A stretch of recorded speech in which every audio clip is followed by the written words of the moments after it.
They say a picture is worth 1,000 words, but a good story can be worth 1,000,000 discussions. I'm your best friend on the internet, and join me as we explore stories untold.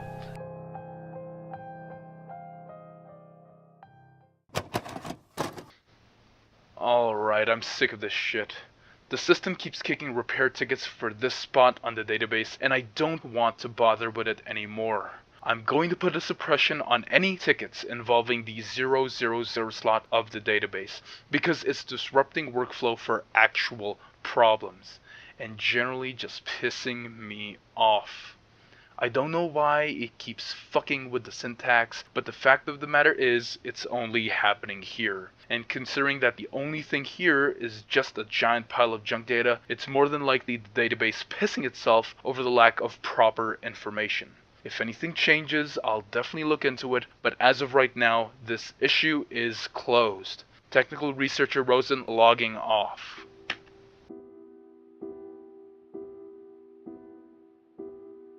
This cage is vast. It has no walls. While I stand still, all I see is a white plain stretching across an equally blank sky. There is no life in this place. I can move for as long as I choose, but should I stop even for a moment, I am snapped back to this spot, forever damned to be tethered to this prison. Despite this, I have wandered far, exploring the purgatory I have known for countless years. In my travels in this wasteland of white, I have seen flashes of things, horrible things, that simply should not be. Grotesque abominations that appear for moments at a time, only to disappear as if they have never been there at all. My memories of these creatures continue to lead me back to one memory specifically.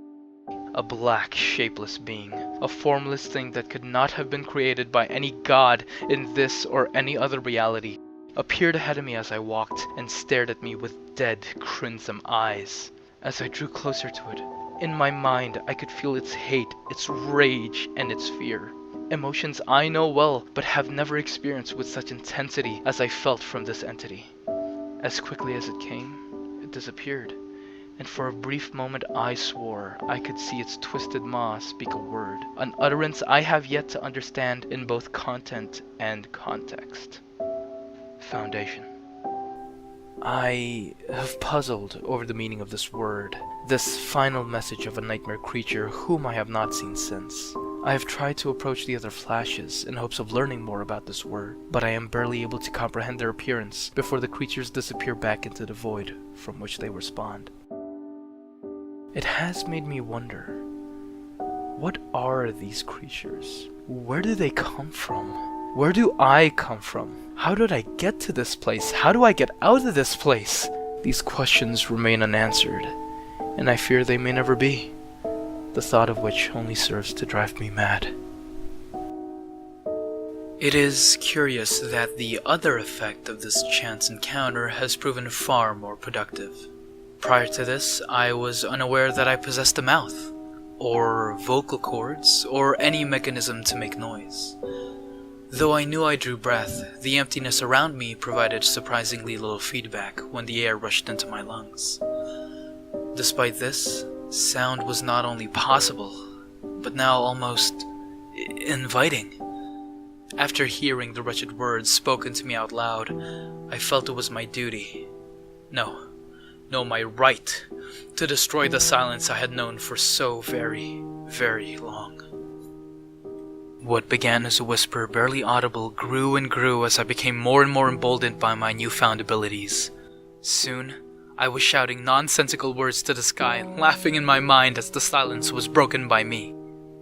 And even more surprisingly, the world listened. Ripples of energy appeared in the air, controlled solely by the weight and volume of my voice.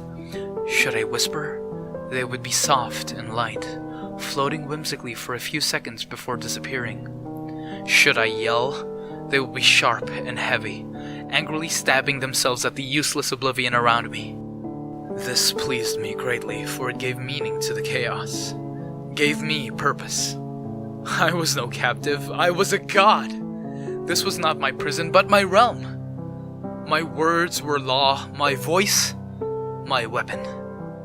Through these powers, I would recreate this realm into one of life, one of joy that I controlled, that I would rule justly. This is how it would be, for I had decided it would be so. I grinned as I focused all my energies, all my hopes and my ambitions into one tumultuous, deafening bellow, the roar that would begin my reign as the Lord of the Hollow Nothingness. But it did not change anything. The ripples my effort created, though incredibly violent in nature, vanished only a few seconds later, leaving no trace of any impact it may have had on this damned abyss. I tried again, with no change to the outcome.